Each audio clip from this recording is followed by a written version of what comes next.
인간의 가장 근본적인 공포, 죽음. 21세기, 인류는 죽음의 공포에 더욱 가깝게 맞닥뜨려 있다. 생명을 위협하는 감염병 때문이다. 과거 수많은 사망자를 내며 검은 재앙이라고 불렸던 흑사병처럼 전 세계를 혼란에 몰아넣는 감염병은 수백 년이 흐른 지금도 되풀이되고 있다. 의학의 발달에도 불구하고 더욱 커져만 가고 있는 감염병의 공포. 어떤 열대 밀림에 있는 숨어있던 감염병이 또 지구로 확산될지도 몰라요. 실제로 들어오질 거라 생각도 안 했던 바이러스가 들어온 거니까. 그러니까 이제 남의 나라 이게 아닌 거예요. 우리나라 역시 몇 차례의 홍역을 겪으면서 더 이상 감염병 안전지대가 아님이 입증되었다. 종을 넘나들고 국경 없이 번지며 누구도 피해갈 수 없다는 점에서 가장 치명적인 재앙. 급속도로 광범위하게 퍼지고 있는 감염병의 현주소를 짚어본다.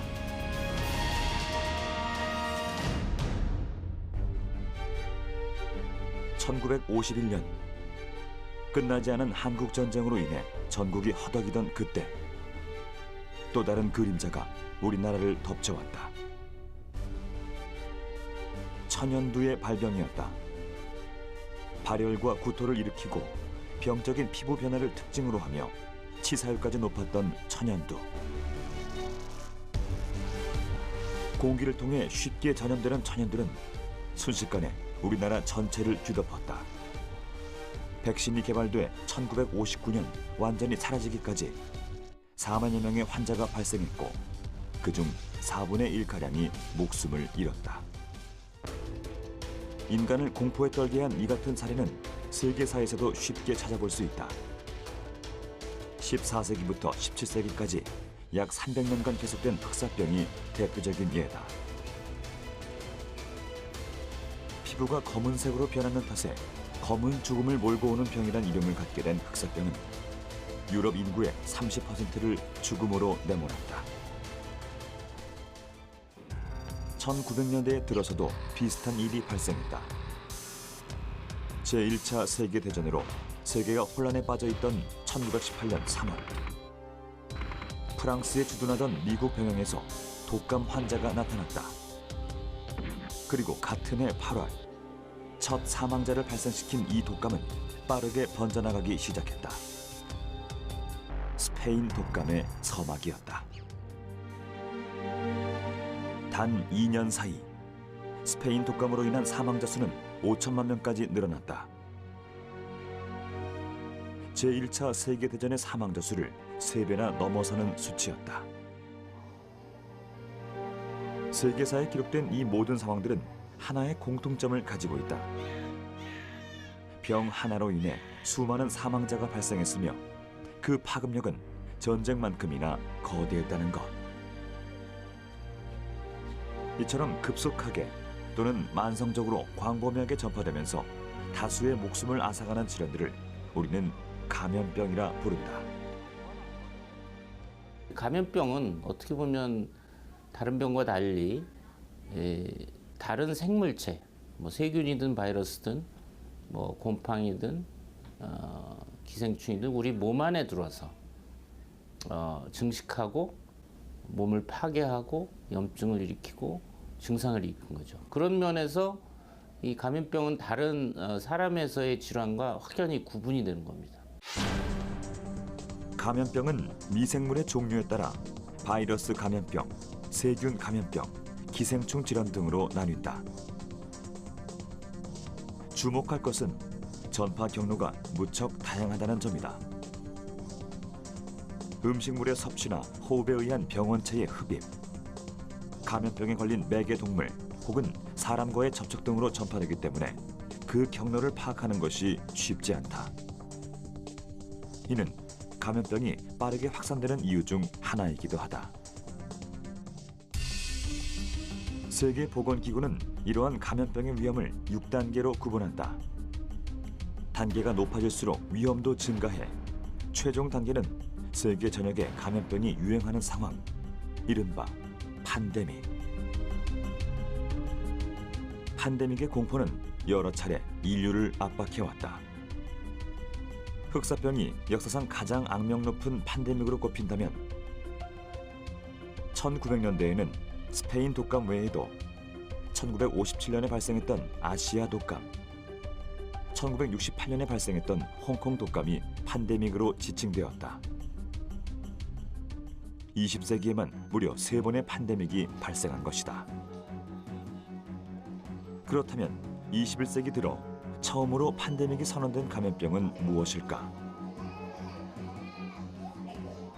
2009년 발생한 신종 인플루엔자, 약칭 신종플루다. 신종 인플루엔자는 A형 인플루엔자 바이러스가 변이를 일으켜 생긴 새로운 감염병으로 2009년 3월 미국 샌디에고의 10살 소아에게서 처음으로 발견됐다. 치사율은 1% 미만으로 낮았지만 문제가 된 것은 손쓸 틈 없는 확산 속도였다. 신종 인플루엔자는 순식간에 200여 개 이상의 국가로 퍼져나가며 수많은 감염자를 발생시켰고 이는 홍콩 독감 이후 41년 만에 다시 팬데믹이 선언되는 결과를 낳았다. 일시적으로 갑자기 많은 환자들이 발생을 하는 문제가 처음에 있고, 두 번째는 많은 환자가 발생하다 보니까 그중에서 일부는 중증 환자로 진행할 수 있다는 거죠. 그러니까 어떻든 인플루엔자라는 것 자체가 합병증을 일으킬 수 있는 고위험군들이 있거든요. 만약에 10명이 발생한다고 가정했을 때 이게 환자의 규모가 한 10배 이상 늘어나니까 이런 중증 환자도 10배쯤 발생하게 될 거 아니에요. 그러니까 그렇게 되면 또 가끔 뭐 스페인 독감처럼 아주 독한 그런 인플루엔자가 유행하는 경우는 이런 중증 환자가 뭐 몇십 배씩 발생할 수도 있는 거죠. 우리나라도 피해에서 자유로울 수 없었다. 75만 명의 확진 판정을 받았고 250명 이상이 사망한 것이다. 팬데믹 상황이 종료된 2010년 8월 전 세계에서 집계된 사망자는 18,000여 명에 이르렀다. 그러나 신종 인플루엔자의 영향은 현재까지도 이어져 또 다른 감염병으로 나타나고 있다. 신종 인플루엔자라는 거는 막 새로 출현한 새로운 바이러스거든요. 7년 전 바이러스를 아직도 신종 인플루엔자라고 부를 수는 없는 거예요.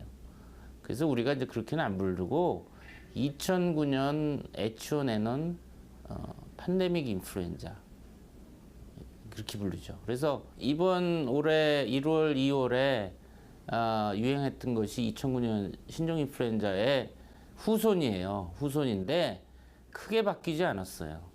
크게 뭐 변이가 다행히 심하게 오질 않았어요. 에볼라 바이러스는 팬데믹의 위험까지 간 감염병으로 꼽힌다.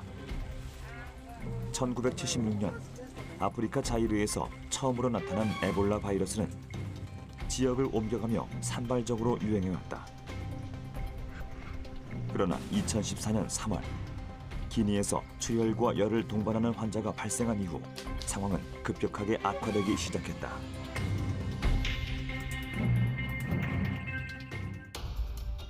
서아프리카 3개국에서만 순식간에 2만 5천여 명의 감염자가 나타난 것이다. 50%를 넘어서는 높은 치사율을 가진 에볼라 바이러스는 만여 명의 사망자를 발생시키며 서아프리카 지역에 씻을 수 없는 상처를 남겼다. 그런데 전 세계를 휩쓸고 간 두 감염병에는 동일한 특징이 있었다. 바로 신종 감염병이었다는 점이다. 신종 인플루엔자와 에볼라 바이러스뿐 아니라 사스의 메르스까지 지금 인류는 신종 감염병으로 몸살을 앓고 있다. 21세기를 전염병의 시대라 규정짓게 만들 정도로 끊임없이 등장하고 있는 신종 감염병. 이러한 감염병들은 새롭기 때문에 인류의 치명적인 위협이 될 수밖에 없다. 처음 발견된 세균이나 바이러스 같은 경우에는 아직까지 이제 치료제가 개발된 적이 없잖아요. 그래서 이제 그런 치료제가 개발되는데 상당한 시간이 소요가 되고, 특히 바이러스 질환들은 항바이러스제 자체를 만드는 게 그렇게 쉽지는 않습니다. 왜냐하면 아직까지 여러 질환에 쓰는 항바이러스제 종들이 많지는 않거든요. 치료제 없이 그런 상황을 맞아야 되는 상황이 많기 때문에 더 저희들이 이제 신종감염병 위험하다거나 또는 이제 관리하기 어렵다고 얘기하는 겁니다. 결국 치료제가 마련돼 있지 않은 탓에 초기 대응이 어려워지고 이것이 더 큰 피해로 이어지게 되는 것이다. 특히 전파력이 높은 감염병이 발생할 경우 문제는 더욱 심각할 수밖에 없다. 그렇다면 이러한 신종 감염병들이 갈수록 증가하고 있는 이유는 무엇일까? 전문가들이 지목한 원인 중 하나는 생태계의 급격한 파괴다. 감춰져 있던 야생동물들의 터전이 드러나고 이들이 인간의 생활 영역으로 넘어오면서 병원체의 전파가 이루어졌다는 것이다. 신종 감염병들이 대부분 동물에서 사람으로 감염되는 인수공통 감염병이라는 점이 이를 뒷받침한다. 최근에 문제되는 신종감염병은 4분의 3, 75%가 인수공통 감염병입니다. 예.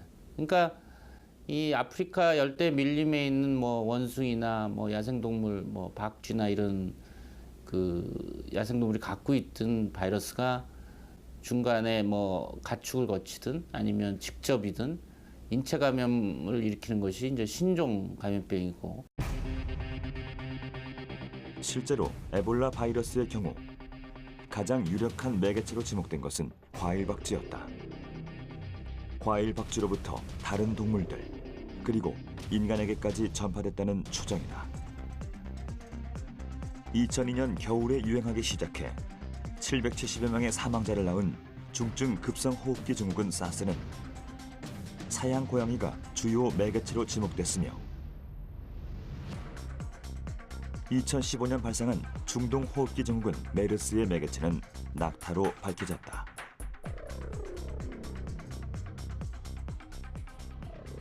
무분별한 개발이 부추기는 신종 감염병의 등장. 이러한 현상을 의학에서는 환경 감염병이라 부르기도 한다. 환경의 파괴가 더욱 문제되는 것은 야생 동물들의 생활 터전을 밖으로 노출시키는 데 그치지 않고 이동까지 시킨다는 데 있다. 야생 동물들의 서식지가 변하게 되면 병원체도 함께 움직일 수 있기 때문이다. 신종 감염병이 확산되는 원인은 이뿐만이 아니다. 교통의 발달 역시 감염병이 퍼져나가는 또 하나의 원인이 됐다.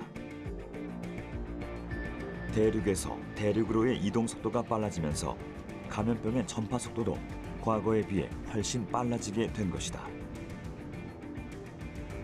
활발해진 무역과 급증한 해외 여행객들은 신종 감염병의 무대를 전 세계로 넓히는 활주로의 역할을 했다. 이제 2009년에 멕시코에서 인플루엔자 환자가 이제 막 발생하네, 조금 새로운 형태가 발생했나 보고된 게 3월이었거든요.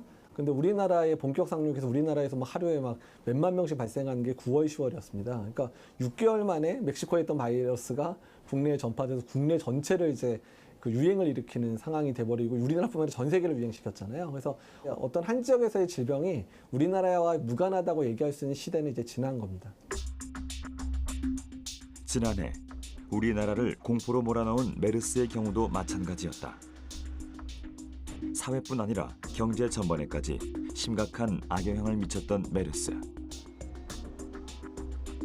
2015년 5월에 유행하기 시작해 완전한 종식 상태에 접어들기까지 우리나라에는 186명의 감염자와 36명의 사망자가 발생했다. 그리고 조사 결과 드러난 우리나라의 메르스 최초 발병자는 중동 지역을 방문했던 한 남성으로 밝혀졌다.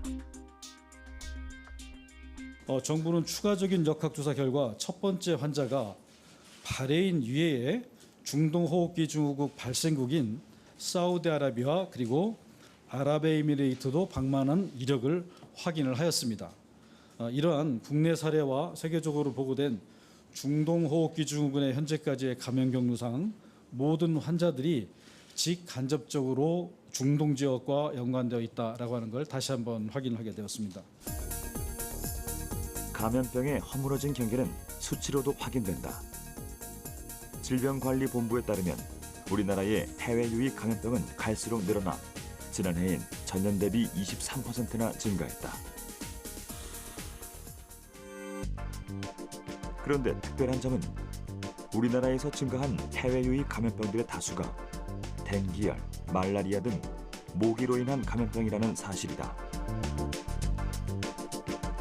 서식처가 다양하고 감염된 사람을 흡혈했을 경우 지역 전체로 병을 퍼뜨릴 수 있는 모기. 따라서 모기 매개 감염병은 확산 속도가 무척 빠른 편이다. 최근 문제가 되고 있는 지카 바이러스 역시 모기로 인해 전파되는 감염병이다. 아프리카 우간다에서 처음 발견됐으나 이제 전 세계로 확산된 지카 바이러스는 대개 감염된 모기의 물림으로써 전파된다. 지난 2월 세계보건기구에 의해 국제 공중보건 비상사태가 선포된 이후에도 피해는 줄어들지 않고 있다. 특히 브라질을 포함한 중남미 지역은 다수의 환자가 발생하면서 관광산업에도 커다란 타격을 받았다. 이제 매개 모기는 알려진 대로 이제 이집트 순모기가 주요 매개 모기로 알려져 있고요.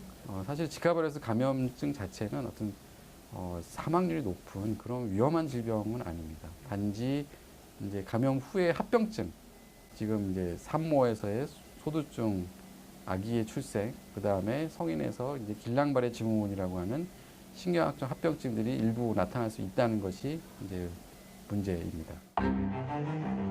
실제로 이미 여러 명의 신생아들이 지카 바이러스 감염에 의한 소두증 및 뇌질환 증상을 안고 태어났다. 현재도 많은 임신부들이 지카 바이러스에 감염됐을 것으로 추정되면서 더 많은 피해가 예상되는 상황. 우리나라는 다행히도 지카 바이러스가 유행할 확률이 높지 않은 것으로 판단되지만 경계의 끈을 놓을 수는 없다. 지금이 모기가 활발하게 활동하는 여름철이기 때문이다. 이는 6월에서 8월 사이 모기로 인한 감염병 진료 환자가 급증 추세를 보인다는 점에서도 드러난다. 세계보건기구에 따르면 매년 약 3억 명이 모기에 의한 감염병에 걸리고 그중 약 75만 명이 사망에 이른다. 이처럼 사망자가 많은 이유 중 하나는 대다수의 모기맥의 감염병들의 경우 치료법이 마땅치 않다는 데 있다. 말라리아가 유일하게 어떻게 보면 모기맥의 질환이면서 치료약이 있는 질병이고, 말라리아는 바이러스가 아니라 원충이기 때문에 아마 치료제가 이제 개발이 되어 있는데, 대부분의 이제 모기맥의 바이러스성 질환들은 치료제가 없습니다.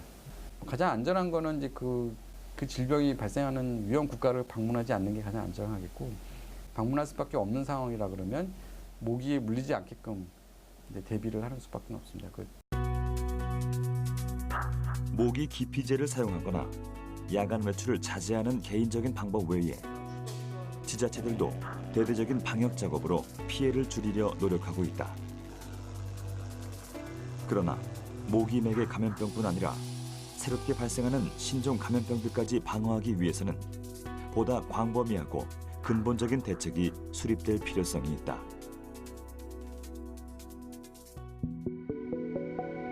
지난 메르스 당시 우리나라는 초동 대처 실패와 미숙한 위기관리 능력, 커뮤니케이션의 부재로 도마 위에 올랐다.